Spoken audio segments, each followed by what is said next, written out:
Arkadaşlar selam. Bugün aslında herkesin ihmal ettiği, yapması gereken, yani ya üşendiği ya da çok önemsemediği bir konuya değineceğim. Örgü makinesi biliyorsunuz ki şöyle, bende 2 tane örgü makinesi var. Birisi 48 dişli olan Centro'nun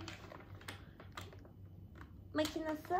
Diğeri de yine Centro'nun 22 dişli olanı var. Ben bu makinalarıma periyodik olarak bazen bakımlar yapıyorum. Bunları ne zaman yapıyorum? Aslında alır almaz yapmam gerekliydi. Yani bunu kullandıkça fark ettim. Şöyle bazı arkadaşlarımızdan işte şu şekilde yorumlar aldım. O yüzden bu videoyu çekmek istedim. İşte bana diyorsunuz ki ben işte örgü makinesiyle örerken ip sıkışıyor. İşte kol zor dönüyor. İşte bununla alakalı hatta makinayı kıranlar bile olmuş sanırım. Yani plastik bir cihaz olduğu için bunun tabii önüne geçmesi biraz zor eğer benim bu yaptığım bakım işlemini yapmazsanız. Yani bunu yaparsanız da bu bakımı yaptığınız makineniz asla kırılmaz falan bir şey söyleyemem. Çünkü siz de biliyorsunuz ki plastik arkadaşlar makinemiz. Şimdi şöyle ne yapıyorum ben bu bakım için? Makinamı makina yağıyla yağlıyorum. Şimdi bu işlemi ne kadar da bir yapıyorum. Zaten makina konuşuyor yani sizle arkadaşlar. Yani böyle takır tukur sesler geliyor. İşte kol çevirirken ekstra bir güç harcamanız gerekiyor vesaire. Kendini belli ediyor diyebilirim. Ama eğer bu zamana kadar hiç böyle bir şey yapmadıysanız acilen bu işlemi yapmanız gerekiyor diyebilirim. Nasıl yapıyoruz? Bunu birazdan göstereceğim ama ben şöyle, hani bu bir reklam falan değil yani, asla yanlış düşünmeyin. Bu normal dikiş makinesi Singer'in, şöyle yakından göstereyim. Singer'in dikiş makine yağı.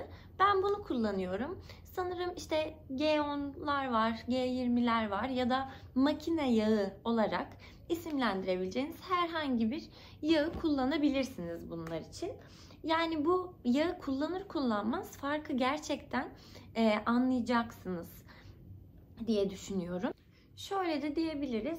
Hani eğer çok sık kullanıyorsanız ayda bir vesaire yapabilirsiniz ya da işte ben yok ya o kadar sık kullanmıyorum diyorsanız kendi periyodunuzu kendiniz ayarlamanızı öneriyorum. Dediğim gibi, az önce söylediğim gibi de zaten ne zaman yağlamanız gerekiyor vesaire makine size konuşuyor, yani ötüyor, takılıyor, bir şeyler oluyor, bir terslik var, yani ilk aldığınızdaki gibi çalışmıyor diyebilirsiniz. Ya da şöyle, eğer bu işlemi hiç yapmadıysanız, yeni aldıysanız bile yağladığınızda iddia ediyorum farkı anlayacaksınız.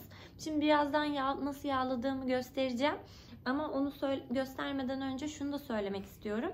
Yağladıktan sonra birkaç sıra böyle herhangi bir atabileceğiniz bir iple cihazı, makinalarımızı yani kullanın. O fazla yağ, hani eğer özellikle böyle yağ gösterebilen bir ip, ben öyle bir sorun yaşamadım gerçi de, yani eğer yağ fazla çok aşırı döktüyseniz hiç sorun yok. O fazlalık yağını zaten birkaç sıra ördüğünüzde o ip alacaktır ve ideal örgüye kavuşacaksınız diye düşünüyorum. Umarım yararlı bir video olur. Bence bana çok dua edeceksiniz yani diye tahmin ediyorum. Bu videonun kesinlikle yapılması gerektiğini düşünüyorum.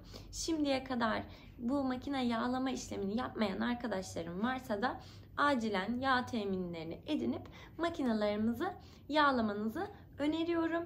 Ve şimdi makinemi nasıl yağlıyorum onu hep birlikte bakalım. 48 dişli olanı ben yağladım. Sesinde bile inanılmaz bir değişiklik oldu. Şimdi bunun sesini biraz dinleyelim, bakın yağlamadan önceki hali. Şimdi bu makine gerçi çok da kullanılmadı. O yüzden şu anda çok da algılayamayabiliriz. Ama yine de yeni aldığınız makinelerde bile bence bunu uygulamanız lazım. İp taktığınızda böyle bir takılmalar, bir zor dönmeler vesaire oluyor. Onu zaten bakın yine de böyle hafif bir hışırtılı bir ses geliyor. Şimdi yağımı aldım. Burada her dişlinin şöyle bakın şuradan şöyle damlatıyorum dişlilerime. Böyle akanları masamı kirletmemek için şöyle bir peçete de bulundurdum. Hepsinin dibine, buralara böyle güzelce yağlıyorum. Bu işlemi yaparken şey yapmayın, yani korkmanıza hiç gerek yok.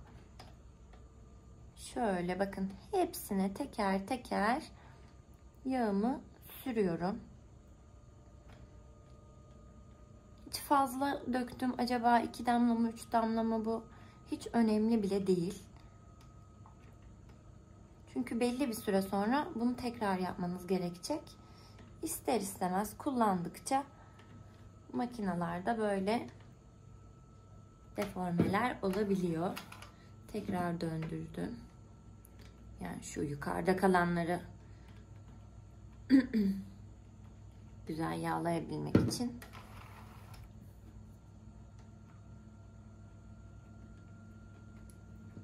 Evet, bakın şimdi. Burayı yaptıktan sonra da şu kolunda bakın şöyle delikler kalıyor. Ve bunu çıkarıp da yapabilirsiniz de, ama gerek yok. Şöyle şuradaki deliklerden şöyle gönderdiğiniz zaman o içerideki boş alana da yayılmış oluyor.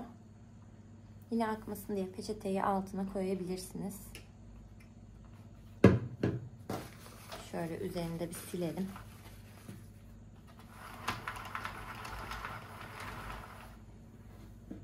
Hatta isterseniz şuraya da şöyle hafif damlatabiliriz.